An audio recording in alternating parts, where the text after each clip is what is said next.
नमस्कार, मी श्रुती राहुल बुलेटिनमध्ये आपलं स्वागत करते। महाराष्ट्राचा महासंग्राम विधानसभेच्या निवडणुका घोषित व्हायच्यात, मात्र त्याआधीच कार्यकर्त्यांकडून नेत्यांना जोरदार आग्रह करण्यात येतोय। बारामतीतलं आजचं दृश्य अगदी ताजं आहे। अजितदादा, तुम्हीच बारामतीतून लढा असं म्हणत कार्यकर्त्यांनी अजित पवारांच्या गाडीला घेराव घातलेला होता आणि जोरदार मागणी कार्यकर्त्यांकडून करण्यात आली। अजितदादांनी स्वतःची उमेदवारी जाहीर करावी यासाठी कार्यकर्ते आक्रमक झाले। दरम्यान तुमच्या मनातला उमेदवार देणार असं आश्वासन अजितदादांनी यावेळी कार्यकर्त्यांना दिलं।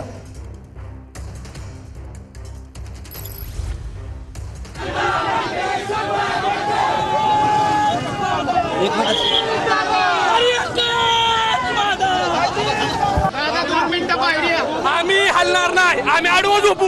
दादांनी उमेदवारी आम्ही हलणार नाही, आम्ही गाडीला आडवं झोपू।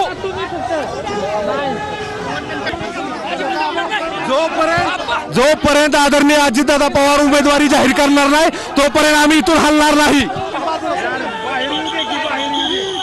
बाहेर येऊ दे, 2 मिनिटं बाहेर।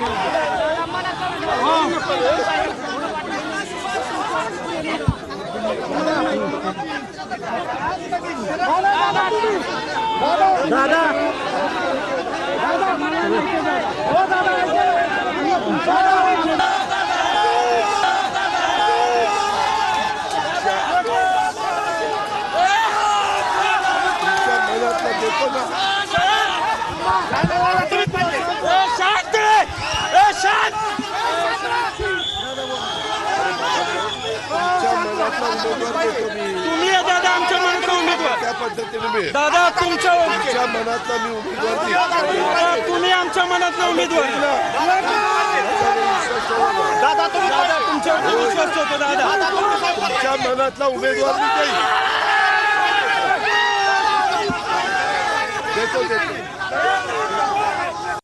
आणि आपल्या सोबत काही कार्यकर्ते आहेत, काय सांगाल?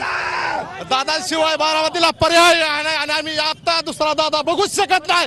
बारामतीला दादा नसतील तर बारामतीचा विकास होण्याचा दुसरा पर्याय नाही आणि दादा 50 ना 1 लाखाच्या वर निवडून येणार एवढा मी सांगतो।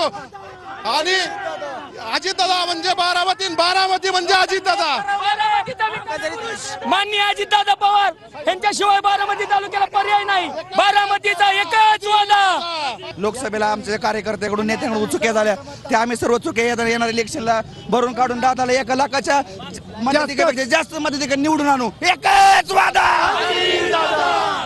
दादांना आम्ही एवढं सगळं घालून आलो की दादांना वाटत असेल की लोकसभेला लोकांना जे केलं ते लोक करतील, असं नाही। आमदारकीला दादाशिवाय बारामतीला पर्याय नाही। दादाच राहणार आणि दादाच विजयी होणार आणि दादाशिवाय पर्याय नाही बारामतीला। बारामतीचा दादा एकच दादा, अजित दादा फक्त। दादा म्हणजे आमच्यासाठी देव आहे, काळजाचा तुकडा, काळजाचा तुकडा। दादा म्हणजे आमच्यासाठी देव आहे, देव। दादा म्हणजे आमच्या काळजाचा तुकडा आहे, तुकडा। एकच वादा। तुम्हाला जर तालुक्याचा विकास पाहिजे असेल, तुम्हाला जर तालुक्यात बारामती तालुका सोडून तुम्ही इतर तालुक्यांमध्ये बघा, फलटण तालुका बघा, दौंड तालुका बघा, त्यांना जिथं शहरामध्ये चालायला जागा नाही ती दादांनी पूर्ण गावागावात चांगलं काम करून दाखवलेलं आहे। कॅमेरा पर्सन अभिजित पिशेसह मी दीपक कापरे, TV9 मराठी, बारामती। अजित दादा बारामती मधूनच उभे राहणार, मी अधिकृतपणे तुम्हाला सांगतो। ही काय संभ्रम नको ठेवा।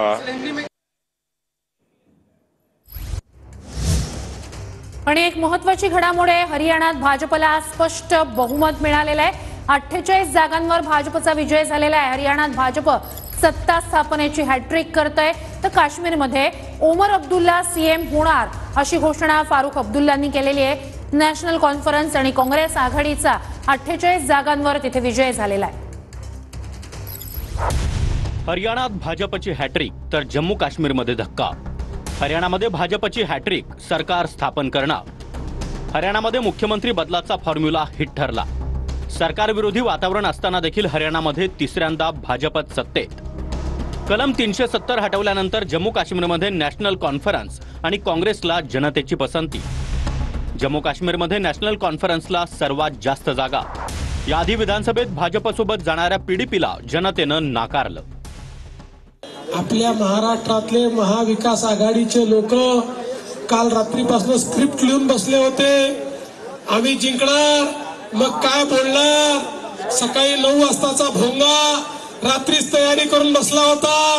आता काय काय बोलून काय काय नको असं त्याला वाटत होतं. मला त्यांना विचारायचं आता कसं वाटतंय. जनतेशी बेईमानी करून निवडून आलेले हे लोक आता जनता यांना त्यांची जागा दाखवल्याशिवाय राहणार नाही. जे हरियाणामध्ये घडलं तेच महाराष्ट्रामध्ये येत्या नोव्हेंबर महिन्यामध्ये घडलेलं आपल्याला पाहायला मिळणार आहे. पाकिस्तान का प्रोपोगंडा खत्म हो गया और भारत में ये ताकत है, भारत के संविधान में ताकत है, भारत की सरकार में और भारत के चुनाव आयोग में ताकत है कि हम लोग फ्री एंड फेअर इलेक्शन कर सकते हैं. ये हमने दिखा दिया. अतिशय गुडघ्याला बाशिंग बांधून बसले होते. आमचं सरकार येणार, आमचं सरकार येणार. पार त्या हरियाणामध्ये सुपडा साफ झालाय काँग्रेसवाल्यांचा. निव्वळ काहीतरी आव आणतात, त्यांना काही करायचं नाही. म्हणून आजपासून जे मी म्हटलं की ही क्रांतीची सुरुवात आहे. क्रांती म्हणजे काय लगेच जाऊन काय हाणामारा करायच्या, रक्तानी करायचं असं नाहीये. जशी पूर्वी बुलेटनी क्रांती झाली आता बॅलेटनी होऊ शकते, बॅलेटनी होऊ शकते. आणि ती करण्यासाठी मला तुमच्या सगळ्यांची साथ, सोबत आणि संगत पाहिजे. मोदी साहेबांच्या मार्जिन कमी झाला त्यावेळी ईव्हीएम चांगला होता आणि आत्ता ईव्हीएम म्हणजे खराब आहे. काश्मीरमध्ये पण मग ईव्हीएम मध्ये काय बिघाड होऊ शकला असता ना. जेव्हा विरोधक हारतात ना, ते अंगूर खट्टे है हे जे म्हण आहे ते यांना लागू होते. जसं हरियाणामध्ये डबल इंजिन सरकार लोकांनी निवडलं, जम्मू काश्मीरमध्ये आम्हाला मोठं यश मिळालं, महाराष्ट्रात सुद्धा पुढच्या काळामध्ये डबल इंजिन सरकार येईल. हरियाणामध्ये तर तुम्ही आता निकालाचा जर ट्रेंड पाहिला तर भाजप इथं बहुमतामध्ये आलेलीच आहे. हरियाणामध्ये स्पष्ट बहुमत मिळण्याची अपेक्षा होती, पण ते होताना आता तरी दिसत नाही. ट्रेंड्स क्लिअरली दिसत आहेत की भारतीय जनता पक्षाला स्पष्ट बहुमत मिळालेलं आहे. ज्यांना यश मिळालं अर्थातच त्यांना शुभेच्छा, आणि ज्यांना अपयश मिळालं त्यांच्याबरोबर आम्ही सगळ्यांनी, कारण का ते आमचा मित्रपक्ष आहे, आम्ही आत्मचिंतन करून काय चुकलं याचा नक्कीच त्यांच्यावर चर्चा करू. तर पंतप्रधान मोदींचं हे ट्विट आहे. जम्मू काश्मीरमधील या निवडणुका अतिशय खास होत्या. कलम 370 आणि 35A काढून टाकल्यानंतर ते प्रथमच आयोजित करण्यात आले होते, म्हणजे निवडणुका प्रथमच आयोजित करण्यात आल्या होत्या आणि मोठ्या प्रमाणात मतदान झालं. त्यामुळे लोकांचा लोकशाहीवरील विश्वास दिसून आला. यासाठी मी जम्मू काश्मीरमधील प्रत्येक व्यक्तीचं अभिनंदन करतो. जम्मू काश्मीरमधील भाजपच्या कामगिरीचा मला अभिमान आहे. ज्यांनी आमच्या पक्षाला मतदान केलं आणि आमच्यावर विश्वास ठेवला त्या सर्वांचे आभार, असं पंतप्रधान मोदींनी ट्विट केलंय. तर हरियाणाचे मनपूर्वक आभार असं पंतप्रधान मोदींनी म्हटलेलं आहे. भारतीय जनता पक्षाला पुन्हा एकदा स्पष्ट बहुमत दिल्याबद्दल मी हरियाणाच्या जनतेला सलाम करतो. विकास आणि सुशासनाच्या राजकारणाचा हा विजय आहे. मी इथल्या जनतेला खात्री देतो की त्यांच्या आकांक्षा पूर्ण करण्यासाठी आम्ही कोणतीही कसर सोडणार नाही.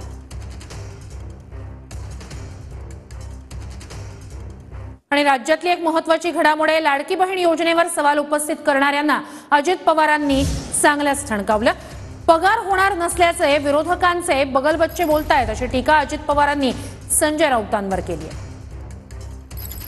लाडक्या बहीण योजनेचा हप्ता दुसरा किंवा तिसराच मिळेल, चौथा देण्याची ताकद या सरकारमध्ये अजिबात नाही. तिजोरीत पैसे नाहीत. सरकारी कर्मचारी, शिक्षक, पोलीस यांचे सुद्धा पगार होणार नाहीयेत. ओव्हरड्राफ्टवरती सरकार चाललेलं आहे, म्हणजे कर्जावर. इतके दिवस विरोधकांनी सांगितलं ही योजना अशी आहे, ही योजना तशी आहे. आता ते सांगताय काही त्यांचे बगलबच्चे, अरे आता पगारच होणार नाही, अरे आता यांच्याकडे पैसेच शिल्लक राहणार. हे शाण्या सांगणाऱ्या, तू अर्थमंत्री आहे का मी अर्थमंत्री आहे? तिजोरी तुझ्या हातात आहे का माझ्या हातात आहे? का लोकांना खोटं बोलतो? आपल्या सोलापूरचीच आमची एक बहीण काय म्हणाली की तुम्ही बहिणींना जे 1500 रुपये देता ही लाच आहे. तुम्ही बहिणींना लाच देऊन विकत घेताय. सोन्याचा चमचा तोंडात घेऊन आलेल्या माझ्या सोलापूरच्या बहिणीला या बहिणींचं दुःख हे कधीच कळू शकत नाही. आणि बातमी पवारांबाबत आहे. शरद पवारांकडून पश्चिम महाराष्ट्रातील विधानसभा निवडणुकीसाठी इच्छुकांच्या मुलाखती सुरू आहेत. अभिजित पाटील, रमेश कदम, भगीरथ भालके, समरजित घाटगे आणि रोहित पाटील यांनी पवारांची भेट घेतली. माढ्यातून पवारांच्या राष्ट्रवादीतून 3 इच्छुक आहेत. अभिजित पाटील, धनराज शिंदे आणि रणजित शिंदे माढ्यातून इच्छुक आहेत. धनराज शिंदे हे बबन शिंदेंचे पुतणे तर रणजित शिंदे हे बबन शिंदेंचे पुत्र आहेत. तर विधानसभा निवडणुकीच्या तोंडावर पवारांचा भेटीगाठींचा सिलसिला सुरूच आहे. रमेश कदमांनी पवारांची भेट घेतली आहे. रमेश कदम मोहोळमधून इच्छुक आहेत. भगीरथ भालके पंढरपुरातून इच्छुक आहेत. त्यांनीही पवारांची भेट घेतली. समरजित घाटगे कागलमधून इच्छुक आहेत. त्यांनी आज पवारांची भेट घेतली आहे. तर तासगावमधून इच्छुक असणाऱ्या रोहित पाटील यांनी देखील शरद पवारांची भेट घेतली. तर एक महत्त्वाची घडामोड आहे ती म्हणजे शरद पवार गटात आणखी एक मोठ्या नेत्याचा पक्षप्रवेश होण्याची शक्यता वर्तवण्यात येते. याचं कारण सुप्रिया सुळेंच्या गाडीत एक नेता आपला चेहरा लपवताना दिसला. दरम्यान हा नेता कोण असा प्रश्न आता उपस्थित होताना दिसतोय. मोदी बागेतून बाहेर येताना एका नेत्यानं माध्यमांपासून आपला चेहरा लपवला होता. त्यामुळे आणखी एक बडा नेता शरद पवारांच्या गळाला लागल्याची चर्चा आहे.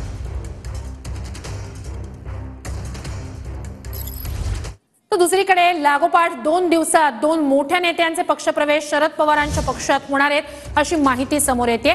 14 तारखेला शरद पवार फलटण दौऱ्यावर असणार आहेत. या दौऱ्यात रामराजे नाईक निंबाळकर 14 तारखेला पवार गटात प्रवेश करणार असल्याची माहिती सूत्रांकडून मिळते.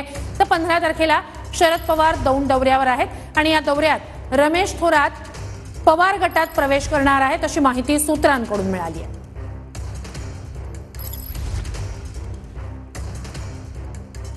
दुसरीकडे मुख्यमंत्री पदाच्या मुद्द्यावरच मवियातली चर्चा आणि वक्तव्य अडलेली आहेत. मुख्यमंत्री पदाच्या चेहऱ्यावरून उद्धव ठाकरेंनी पुन्हा एकदा काँग्रेस आणि शरद पवार गटाला आवाहन केलंय. शरद पवार गट काँग्रेसनं मुख्यमंत्री पदाचा चेहरा जाहीर करावा, आमचा पाठिंबा असेल असं उद्धव ठाकरेंनी म्हटलंय. 1.5 महिन्यापूर्वी षण्मुखानंद हॉलमध्ये महाविकास आघाडीचा जो कार्यक्रम झाला तेव्हा जे जाहीर केलं तेच सांगतो. कारण उल्काताई तुम्ही बोललात की महाविकास आघाडीमध्ये जर काही वाद होणार नसेल तर मी तेव्हाही बोललो, आत्ताही बोलतो, काँग्रेसने आज नाव जाहीर करावं किंवा राष्ट्रवादीने करावं. काँग्रेस आणि राष्ट्रवादीने एकमत बघावं. मी त्यांच्यापैकी कोणी नाव जाहीर केलं तरी माझा आत्ता पाठिंबा तुमच्या सगळ्यांच्या साक्षीने देतो. चला होऊन दे. कारण मुळामध्ये मला माझा महाराष्ट्र प्यार आहे. मला महाराष्ट्राचं हित साधायचंय. माझ्या डोक्यामध्ये काहीतरी अशी वेडीवागडी स्वप्न नाही पडत आहेत की मी मुख्यमंत्री झालो, मी पुन्हा येणार आहे. तेव्हाच यायचं नव्हतं, तू पुन्हा कशाला येईल. हसबंडचा विषयच नाही. आमच्याकडून तर काही प्रॉब्लेमच नाही. आदरणीय पवार साहेबांनी आधीच सांगितले आम्ही रेसमध्ये नाही, तेव्हा आमचा काही प्रश्न येतच नाही. त्याच्यामुळे अनबन कधी होते, जेव्हा 2 लोकांना एकच गोष्ट हवी असते ना, तेव्हा प्रॉब्लेम येतो. इथे काही इश्यूज नाही. माननीय उद्धव ठाकरे साहेबांनी जाहीर कार्यक्रमात सांगितलं होतं, कोणी तुमच्याकडे चेहरा असेल तर समोर आणा, मी पाठिंबा देतो. लोकांच्या मनात संभ्रम नको. लोकांच्या मनात संभ्रम नको की या राज्याचं नेतृत्व कोण करेल भविष्यामध्ये. हा संभ्रम दूर व्हायचा असेल तर आपण चेहरा जाहीर केला पाहिजे. ही त्यांची भूमिका आहे किंवा शिवसेनेची भूमिका आहे आणि त्यात काही चुकीचं आहे असं मला वाटत नाही. म्हणजे खांद्यावरती कोणाचं मुंडकं आहे ते लोकांना दिसलं पाहिजे ना. नुसतं धड घेऊन काय चालणार जाणार पुढे समाजामध्ये लोकांमध्ये. हा विषय बंद झालेला आहे. तुम्हाला महाविकास आघाडीतला हा जो वाद मुद्दाम निर्माण करायचा आणि भांडण लावायचा विषय हा युतीमध्ये बघा ना काय चाललं. उद्धव ठाकरे साहेबांनी जे बोलले तेच फायनल होतात शिवसेनेमध्ये, हे संजय राऊतच सांगतात. आमच्या पक्षप्रमुखांनी जे म्हटलं तेच फायनल. संजय राऊत खाली काय बोलतात त्यांच्याकडे काय लक्ष करतात. No comments. No comments. आता महत्त्वाच्या घडामोडींचा घेऊया वेगवान आढावा. उद्या महायुतीची संयुक्त पत्रकार परिषद. चंद्रशेखर बावनकुळे, सुनील तटकरे आणि शंभूराज देसाई उद्या पत्रकार परिषद घेणार. मुंबईत आरक्षणाच्या मागणीसाठी धनगर समाज आक्रमक. धनगर आरक्षणासाठी मंत्रालयाच्या जाळीवर आंदोलकांच्या उड्या. मंत्रालयातील धनगर आंदोलक पोलिसांच्या ताब्यात. धनगर समाजाला आदिवासींमधून आरक्षण दिल्यास राजीनामा देणार. भाजपचे आदिवासी नेते देवराव होळींचा सरकारला इशारा. सहकारी संस्थांच्या निवडणुका पुन्हा लांबणीवर. 31 डिसेंबरपर्यंत निवडणुका पुढे ढकलण्याचे शासनाचे आदेश. शरद पवार, सुप्रिया सुळेंकडून पुण्यातील बोपदेव घाटाची पाहणी. काही दिवसांपूर्वीच बोपदेव घाटात सामूहिक अत्याचाराची घटना. देवघाट सामूहिक बलात्कार प्रकरणातील तपासात एआयचा वापर, आरोपींची माहिती देणाऱ्यास पुणे पोलिसांकडून 10 लाख रुपयांचं रोख बक्षीस देण्याचं जाहीर. घाटापासून 70 ते 80 किलोमीटर पर्यंतचे सीसीटीव्ही तपासणी सुरू. परभणीत खासदार श्रीकांत शिंदेंच्या सभास्थळी जोरदार पाऊस. पावसामुळे सभेसाठी आलेल्या महिलांची तारांबळ. पावसापासून बचावासाठी महिलांनी खुर्च्या आणि बॅनरचा घेतला आधार. गुरुवारी नांदेडमध्ये लाडकी बहीण सोहळ्याचं आयोजन. मुख्यमंत्री एकनाथ शिंदे, उपमुख्यमंत्री देवेंद्र फडणवीस आणि अजित पवार राहणार उपस्थित.